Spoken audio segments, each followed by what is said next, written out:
हर हर महादेव। राधे राधे। आप सभी दोस्तों को महाशिवरात्रि पर्व की बहुत बहुत शुभकामनाएं। दोस्तों, इस पोस्ट में हम आपके लिए महाशिवरात्रि व्रत के नियम और जलाभिषेक रुद्राभिषेक के नियम लेकर आए हैं। महाशिवरात्रि का पावन पर्व आने में बस कुछ ही दिन शेष हैं। भगवान भोलेनाथ की पूजा के लिए ये तिथि अत्यंत ही विशेष मानी जाती है। कहते हैं महाशिवरात्रि के दिन भगवान शिव और माता पार्वती कैलाश से धरती पर भ्रमण करने के लिए आते हैं।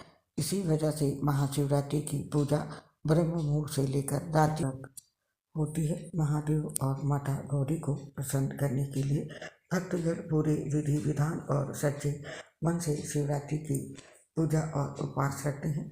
महाशिवरात्रि के दिन रुद्राभिषेक का भी विशेष महत्व है, लेकिन रुद्राभिषेक या जलाभिषेक करते समय कुछ बातों का विशेष रूप से ध्यान रखा जाता है। साथ ही इस पावन रात्रि पर महादेव की पूजा करने से भक्तों को कई गुना अधिक लाभ मिलता है और हमारी जरा सी भी अनदेखी होने पर भगवान रुष्ट हो जाते हैं। महाशिवरात्रि के दिन शिव पूजा के लिए किए जाने वाले जप तप पूजा पाठ आदि करने के लिए कई जरूरी नियम शास्त्रों में बताए गए हैं।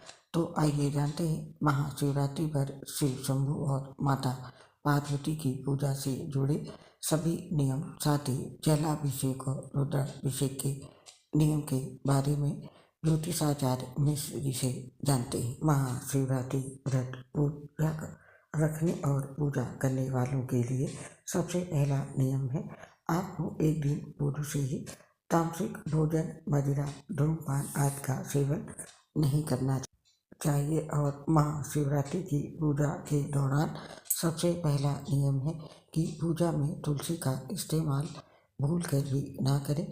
इसके अलावा शंख से शिवलिंग का जलाभिषेक ना करें, अन्यथा दोष लगता है। और महाशिवरात्रि पर भगवान शिव की पूजा के वक्त तांबे के लोटे के अलावा किसी और धातु के लोटे का इस्तेमाल ना करें।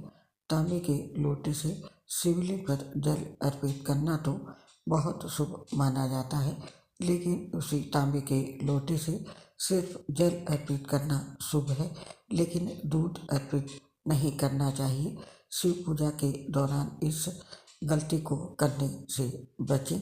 और महाशिवरात्रि की पूजा के दौरान शिवलिंग पर जो भी भोग अर्पित करते हैं उसे प्रसाद स्वरूप स्वयं ग्रहण न करें, बल्कि लोगों को बांटें। और महाशिवरात्रि पर पूजा करते समय दिशा का भी ध्यान रखें। भोलेनाथ की पूजा के समय आपका मुख पूर्व या उत्तर की तरफ हो और शिवलिंग पर अर्पित करने वाले बेलपत्र और शमी पत्र के वज्र हिस्से, जो डंठल की ओर का मोटा भाग होता है, उसको अलग कर देना चाहिए। इसके बाद शिवलिंग पर अर्पित करना चाहिए। और महाशिवरात्रि की पूजा करते समय सब सामग्री पहले से अपने पास रखें और साथ ही शिव पूजा के दौरान शिवलिंग के पास घी का दीपक जलाकर रखना भी शुभ माना जाता है। महाशिवरात्रि की पूजा में आप तुलसी, हल्दी, शंख, नारियल, केवड़ा का फूल आदि का उपयोग नहीं करें। शिव पूजा में ये वर्जित माने गए हैं। और महाशिवरात्रि व्रत और पूजा में ब्रह्मचर्य के नियमों का पालन करें। और महाशिवरात्रि के व्रत के दिन अन्न का सेवन नहीं करते हैं, फलाहार करते हैं। इस दिन आप सूर्योदय काल से ही शिव जी की पूजा कर सकते हैं। और इसके साथ ही महाशिवरात्रि के व्रत में पूरे दिन आपको सोने से परहेज करना चाहिए। व्रत में सोने की मनाही होती है। और इसके साथ ही महाशिवरात्रि व्रत का पारण आप निष्ठा काल की पूजा मुहूर्त के बाद करें, क्योंकि चतुर्दशी तिथि के समापन के पूर्व ही पारण करने का विधान है। इसके साथ ही व्रत रखने वाले व्यक्ति को ब्रह्म मुहूर्त में उठकर स्नान करना चाहिए, स्वच्छ वस्त्र धारण करने चाहिए, पूरा दिन शिव मंत्रों का जाप करना चाहिए, शिवलिंग का अभिषेक करना चाहिए, फल फूल दही शहद घी और बेलपत्र चढ़ाना चाहिए, रात्रि में जागरण करना चाहिए और अगले दिन सुबह स्नान करने के बाद ही व्रत का पारण करना चाहिए। ये थे महाशिवरात्रि व्रत पूजा के नियम। और अब जान लेते हैं महाशिवरात्रि व्रत रुद्राभिषेक और जलाभिषेक करते समय किन नियमों का पालन करना है, किन बातों का खास ख्याल रखना है। तो सबसे पहली बात है, रुद्राभिषेक या जलाभिषेक करते समय दिशा का खास ख्याल रखें। शिवलिंग का जलाभिषेक करते समय दक्षिण दिशा की तरफ खड़े होना चाहिए, जिससे मुख उत्तर दिशा की ओर हो। उत्तर दिशा देवी देवताओं की मानी जाती है। वहीं शिव जी का जलाभिषेक करते समय पूर्व दिशा की तरफ खड़ा नहीं होना चाहिए। इसके अलावा पश्चिम दिशा की ओर खड़े होकर भी शिवलिंग पर जल नहीं चढ़ाना चाहिए। तो रुद्राभिषेक और जलाभिषेक करते समय दिशा का विशेष रूप से ध्यान रखें और इसके साथ ही शिवलिंग पर धीरे धीरे जल अर्पित करना चाहिए। साथ ही जल चढ़ाते समय शिव मंत्रों का जाप करना शुभ माना जाता है। शिवलिंग पर जल अर्पित करने के लिए चांदी, कांसे और पीतल के लोटे का उपयोग करना चाहिए। शिवलिंग पर जल चढ़ाने के लिए तांबे या स्टील आदि के लोटे का इस्तेमाल नहीं करना चाहिए।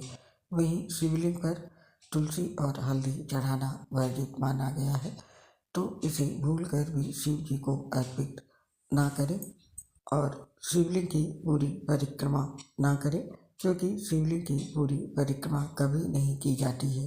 दरअसल शिवलिंग पर चढ़ाया गया जल बहुत पवित्र होता है, इसीलिए इसे लांघना शुभ नहीं माना जाता है। कहा जाता है कि शिवलिंग पर जलाभिषेक के बाद जिस स्थान से जल प्रवाहित होता है उसे जलधारी या सोमसूत्र कहा जाता है। इसके साथ ये भी कहा जाता है कि जलधारी में माता पार्वती, भगवान गणेश, शिवपुत्री अशोक सुंदरी और कार्तिकेय जी का वास होता है। तो अगर आप शिवलिंग की परिक्रमा कर रहे हैं तो जहाँ से जल बह रहा हो वहीं से वापस घूम जाए। तो महाशिवरात्रि पर रुद्राभिषेक और जलाभिषेक करते समय इन सभी बातों का विशेष रूप से ध्यान रखें और व्रत पूजा के सभी नियमों का पालन करें, ताकि आपको महाशिवरात्रि व्रत का पूर्ण फल प्राप्त हो सके और भोलेनाथ का आशीर्वाद भी आप और आपके पूरे परिवार पर भोलेनाथ और माता पार्वती का आशीर्वाद सदैव बना रहे। इसी कामना के साथ आपसे इस पोस्ट को समाप्त करने की आपसे आज्ञा चाहते हैं। शीघ्र मिलेंगे नई पोस्ट के साथ। तब तक आप सभी लोग अपना ध्यान रखें, खुश रहें और प्रसन्न रहें। दोस्तों, हम आपसे अपनी एक प्रॉब्लम भी शेयर करना चाहते हैं। हम लीवरसिरोसिस सहित गंभीर बीमारी से पीड़ित हैं, जिससे कि पोस्ट बनाते समय बहुत दिक्कत होती है। सांस फूलने की वजह से आवाज़ क्लियर नहीं आती है। हम जानते हैं आपको हमारी आवाज़ नहीं अच्छी लगती होगी, फिर भी आपसे रिक्वेस्ट है हमारा साथ और सहयोग दें। उम्मीद करती हूँ आप अपना साथ हमें ज़रूर देंगे और आने वाले सभी व्रत त्यौहार की जानकारी जानने के लिए हमारे चैनल को ज़रूर सब्सक्राइब करें। हम आपके लिए सभी व्रत और त्यौहार की जानकारी समय पर लाते रहते हैं। तो दोस्तों, आप आज्ञा दीजिए, फिर मिलेंगे। जय श्री राधे कृष्ण। हर हर महादेव। शुभ महाशिवरात्रि।